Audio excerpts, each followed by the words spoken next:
que jour s'intitule l'intendant fidèle. L'intendant fidèle.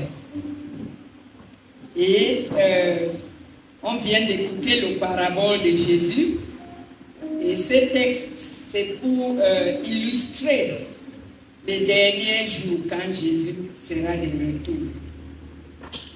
Il avait utilisé les paraboles beaucoup quand il vivait sur terre pour pouvoir enseigner. Donc c'était souvent pour passer des enseignements. Et ceci aujourd'hui, ce texte clairement démontre l'importance de rester fidèle en tant que l'intendant de ses biens. L'importance de rester fidèle en tant que son serviteur. Et donc, je regarde au dictionnaire et selon le dictionnaire, un intendant, c'est quelqu'un qu'on a nommé, ou c'est quelqu'un qu'on a désigné, ou quelqu'un qu'on a employé pour être responsable. Ça veut dire que tu es nommé ou tu es désigné ou tu es employé pour gérer ou pour superviser les biens d'autrui.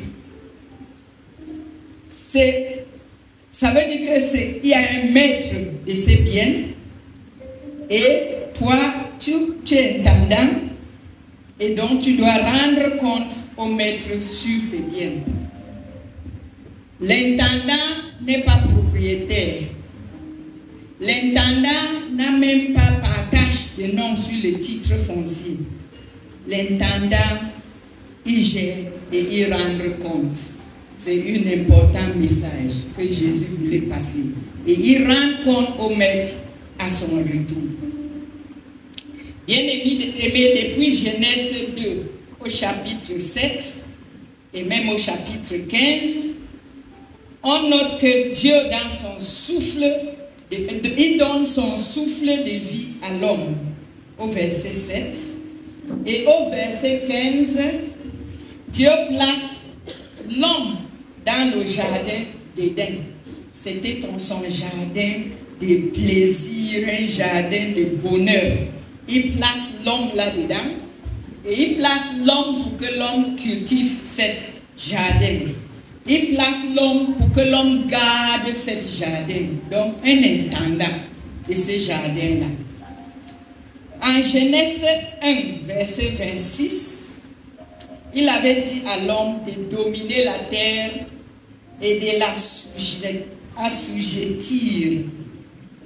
Donc, Dieu, tout ce que je cite là, c'est pour dire que Dieu est le créateur de tout. C'est pour dire que Dieu est le propriétaire de tout. Et donc l'homme n'est qu'un intendant. Je dis parce qu'il y en a qui sont sur cette terre, qui ont cette vie, le souffle que Dieu a donné. Ils se comportent même plus que Dieu. Alors que ce n'est que des intendants. Le jour où Dieu décide qu'il récupère son souffle, tu es fini. Tu deviens rien du tout.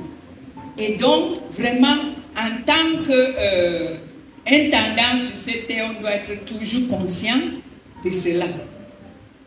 Notre texte, c'est le parabole d'un homme qui partait en voyage. Et il a confié ses biens à ses serviteurs. Et chacun selon ses capacités. C'est ce que la Bible nous dit. Selon ses capacités. Au premier, il a donné 5 talents. Et aujourd'hui, ces 5 talents sont estimés à peu près 5 000 $. Donc plus de 3 millions de francs CFA. Au deuxième, il avait remis 2 talents, à peu près 2 000 $. Donc on parle de peut-être 1 200 000. Au troisième, c'était 1 talent, donc à peu près 1 000 $. Et donc à peu près 600 000 francs. Donc chacun selon ses capacités. Mais à eux tous, il attendait un retour. Peu importe la quantité qu'il t'a donnée, il attendait un retour. Dans la version de Luc, de cette histoire, Luc 19, au verset 13b, Le maître en partant a dit aux serviteurs, faites-les valoir jusqu'à ce que je revienne. Donc quand il donne tes talents, c'est pour que tu les fais valoir jusqu'à ce qu'ils reviennent. Le maître qui va en voyage, bien aimé, c'est Jésus-Christ. Et les serviteurs, c'est toi et moi. À chacun de nous, et à différents niveaux, il a donné des talents. Chacun a reçu quelque chose de Dieu, même si c'est tout petit. D'autres ont des gros sommes, d'autres c'est des petits. Mais à chacun, il a dit d'investir et de lui rendre compte au retour. Souvent, d'autres deviennent frustrés, misérables, parce qu'ils passent leur temps à envier ce que l'autre a. Ils passent leur temps à être jaloux sur les autres. C'est une distraction complète. Parce que à toi aussi, tu as ta part. Chacun a reçu quelque chose de Dieu. Il n'y a personne qui n'a rien reçu. Même celui-là qui est peut-être mendiant couché là, il a quelque chose de Dieu. Celui-là qui est dans sa grosse voiture, il a quelque chose de Dieu. Ce qui compte, c'est ce que tu vas faire de cette quelque chose-là. Souvent, les gens veulent être ce que Dieu ne les a pas désignés à être, ou ils veulent être là où Dieu ne les a pas envoyés à être. Et donc, finalement, ils gaspillent leur talent. C'est comme ce monsieur qui enterre sa part. Dans notre texte du jour, il y a deux serviteurs qui étaient reconnaissants. Ils étaient reconnaissants de ce que Dieu les a donné. Et au verset 16 au 17, la Bible précise que aussitôt ils ont reçu leur talent, ils sont allés investir. C'est-à-dire, ils n'ont pas traîné là pour réfléchir que ces talents, ils veulent faire quoi de ça? Non, ils étaient anxieux, ils étaient contents d'aller investir pour gagner plus pour leur maître. C'était un marque de gratitude envers le maître, mais c'était aussi un marque de loyauté envers le maître. Le troisième servant n'avait aucun enthousiasme, ni intérêt. Il ne se sentait même pas obligé de faire quelque chose. Et donc, il allait enterrer son talent. Aujourd'hui aussi, beaucoup ont enterré ce que Dieu les a donné. Ils font le misérable de gauche à droite alors que Dieu a donné beaucoup.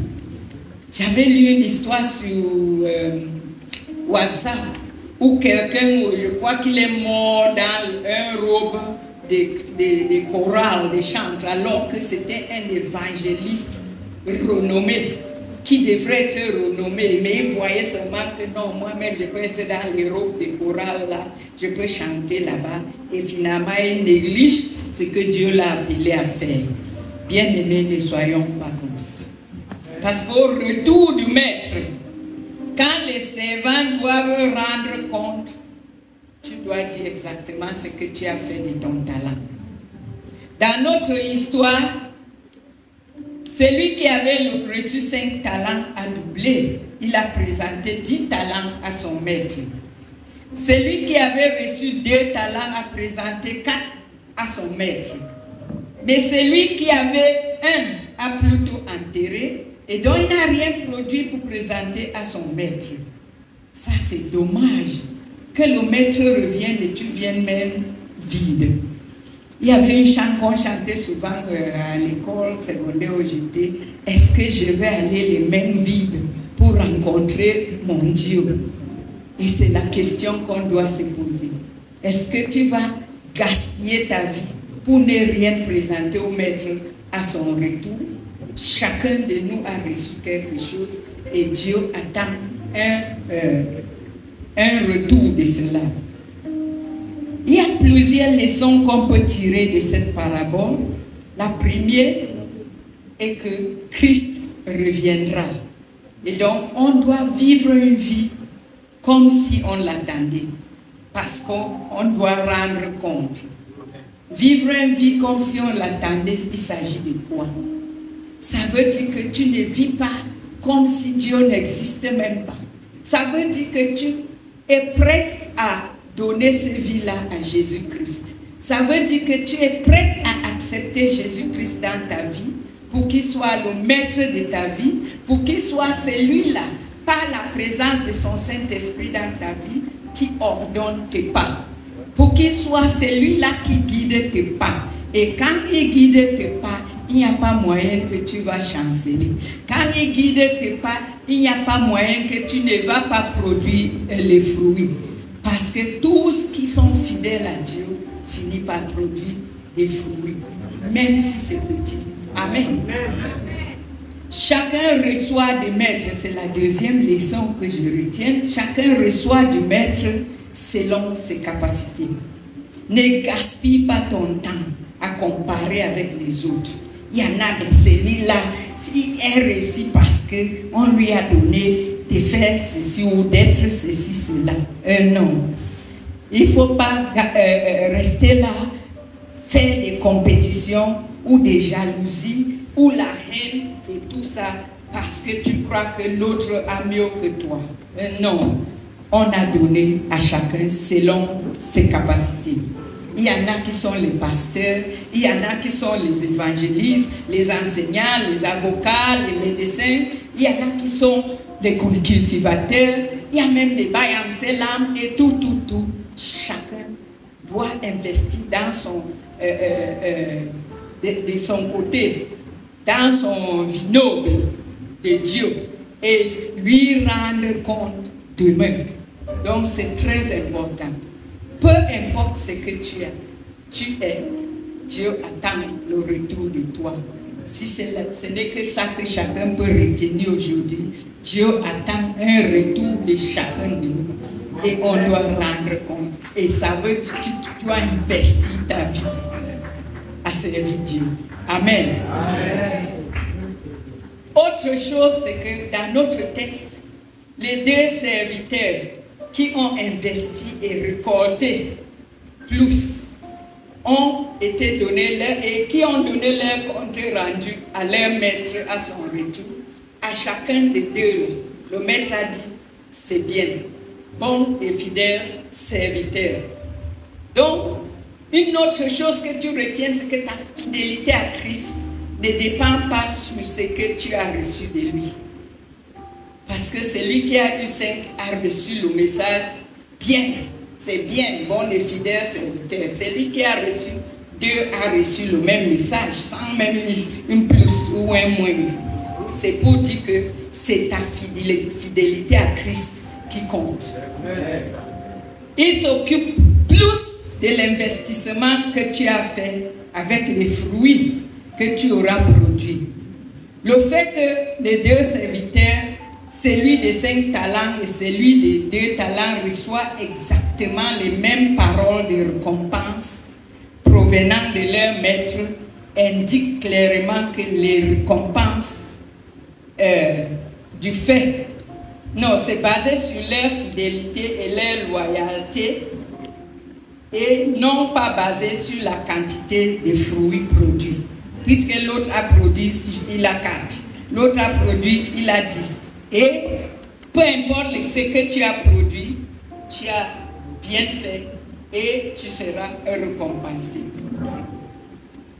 Et donc, il a dit, bon et fidèle serviteur, tu vas entrer et jouir avec ton maître.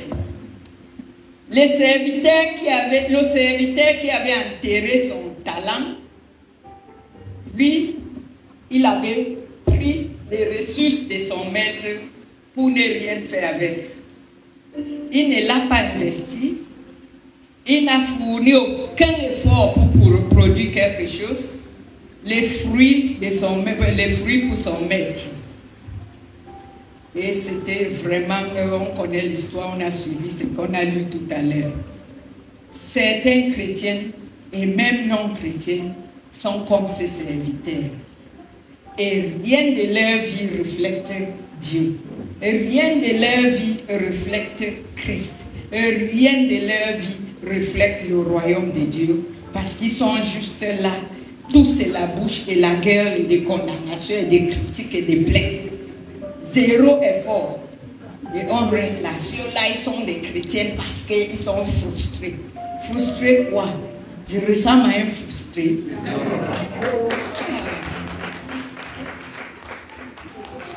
Quand il faut servir Dieu, il faut servir de tout ton cœur. Amen.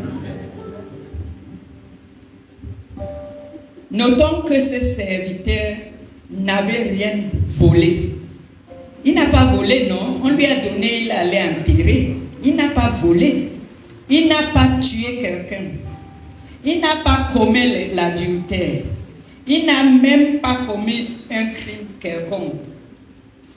Il n'y avait même pas gaspillé, comme le fils prodige qui a gaspillé dans Luc 15.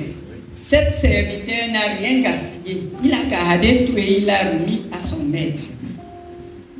Mais il n'a pas entendu bon et fidèle serviteur. Il n'a pas entendu bien fait. Qu'est-ce que cela veut dire? Bien-aimé, ça veut dire que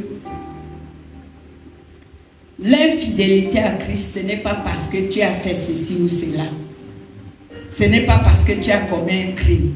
C'est aussi ce que tu n'as pas fait. C'est aussi ce que tu n'as pas fait. Jacques, c'est en quel texte de Jacques là? Je crois que ça doit être Jacques 4, 17. Il dit bien, j'espère que c'est là. Mais il dit bien que si tu connais le bien que tu dois faire et que tu ne le fais pas, tu pêches. Donc, ce serviteur n'était pas apprécié, ce n'était pas parce qu'il a fait quelque chose, c'est parce qu'il n'a pas fait quelque chose. Il connaissait le bien que son maître attendait de lui et il n'a pas fait. Bien-aimés, soyons prudents dans notre marche avec Dieu. Amen.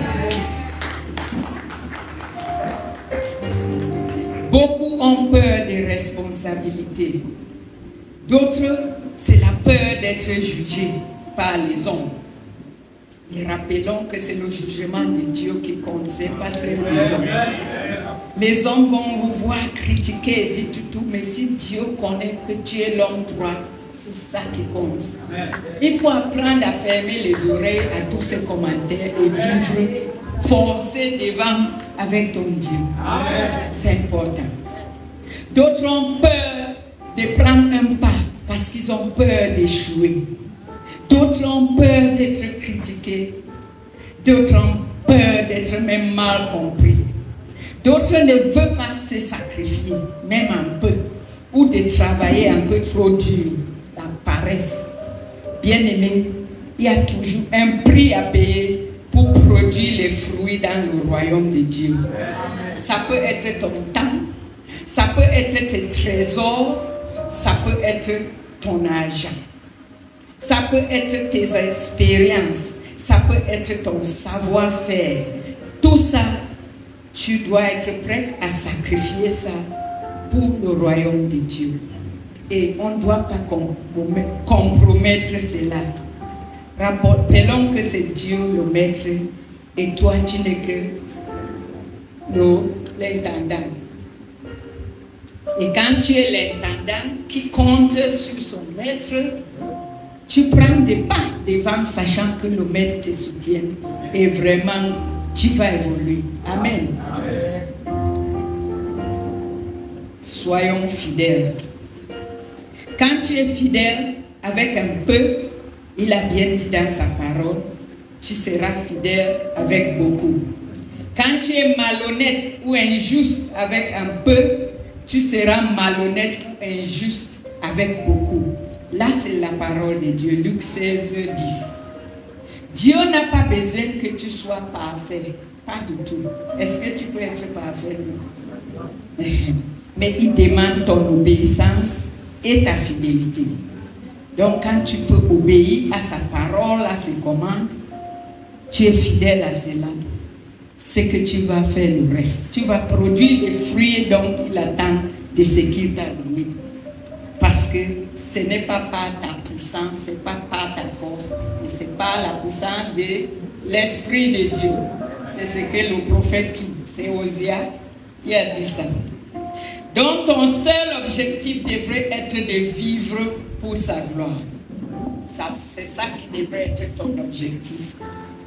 Ce troisième serviteur a été condamné, pas pour ce qu'il a fait, comme j'ai dit tantôt, mais pour ce qu'il n'a pas fait. Pour cela, il a été appelé au verset 26, méchant et paresseux serviteur. En croyant se préserver, en croyant se protéger, il n'a rien fait et il a été condamné. Frères et sœurs, que tu as peu ou tu as beaucoup ne compte pas. Ce qui compte, c'est ta fidélité pour la gloire de Dieu. Entre les mains de serviteurs fidèles, les ressources du maître se multiplient.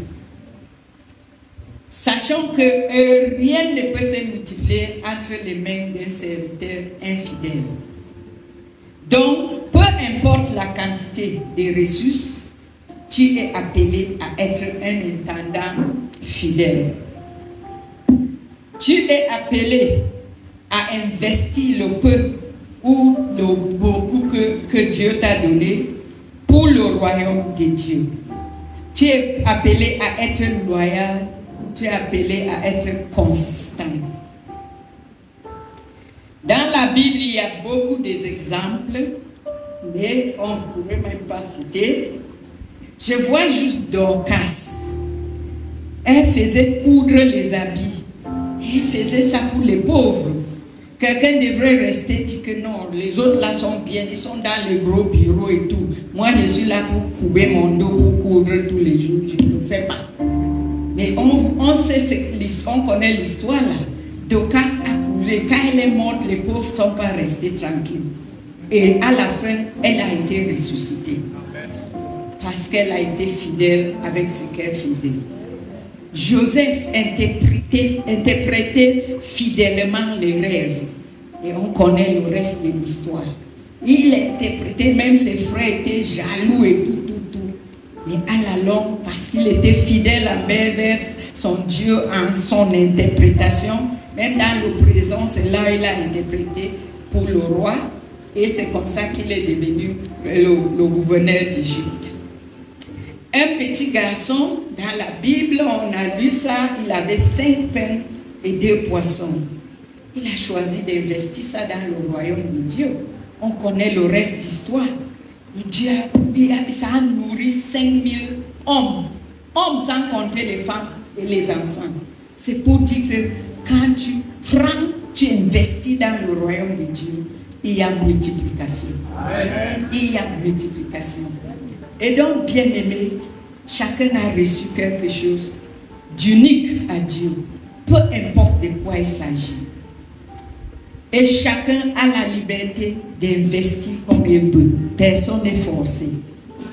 Mais chacun doit rendre compte à Dieu pour lui-même. Romains 14, 12. Chacun va rendre compte pour lui-même. Donc, peu importe ce que tu es aujourd'hui, peu importe ce que tu as aujourd'hui, tu as des comptes à rendre demain quand le maître rentre. Il ne faut pas qu'il rentre, il te trouve pour te dire méchant, allez grincer les dents. Et tout ça, c'est le temps de feu. C'est le temps de feu dont le maître est en train de parler comme ça.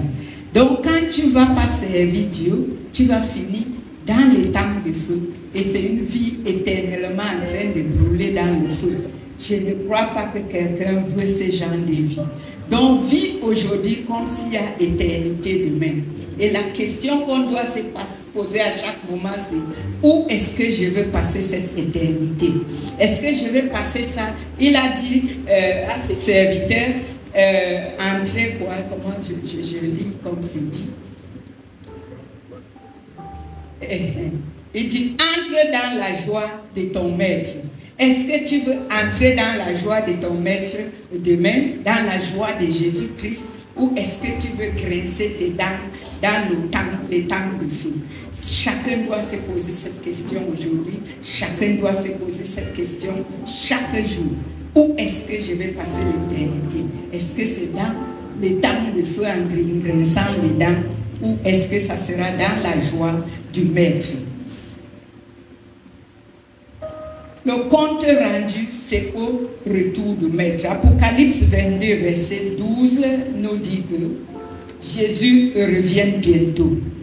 Et c'est lui, Jésus, le maître dont on a parlé tout de suite là, dont on parle, dont la Bible parle. Ces jours, notre sœur et notre frère, Dieu vous donne un talent unique aujourd'hui. C'est d'être consacré comme pasteur, comme ancien, c'est des gros talents. Et il attend les retours de vous. Et je sais que si Dieu vous a élevé à ce niveau, c'est parce que dans les petites choses, vous avez été fidèles. Et donc, on tient à vous encourager ce matin à rester fidèles dans ces grandes choses qu'il vous donne. Vous êtes en train d'être consacré pour le bien aussi de son peuple.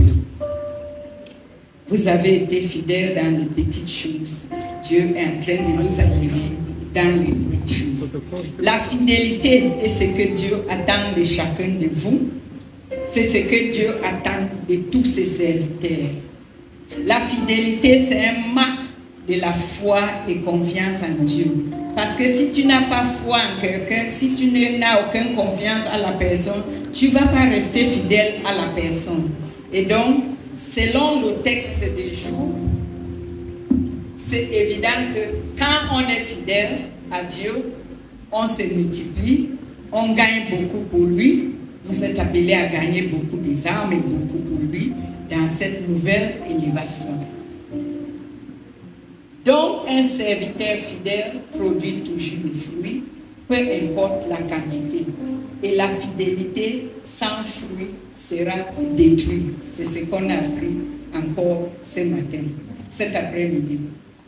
Et donc, le message à retenir est que Dieu n'a pas besoin de ton intellect, Dieu n'a pas besoin que tu sois parfait, Dieu n'a pas besoin même de tes capacités, Dieu n'a pas besoin de tes perfections. Tout ce qu'il demande, c'est d'être un serviteur, un fidèle. Tout ce qu'il demande, c'est d'être un intendant fidèle. Et ce n'est qu'ainsi qu'à la fin, tu vas entendre, bien fait, bon et fidèle serviteur, entrer dans la joie de ton maître. Ce jour, ma prière est que tout le monde cherche à être, pas seulement les deux consacrés, mais que tout le monde cherche à être un fidèle serviteur à Dieu. Que tout le monde cherche à utiliser le talent que Dieu lui a donné, peu importe la taille, la quantité, peu importe combien. Que chacun utilise ça et que chacun cherche à investir ça pour la gloire de son maître. Amen. Amen.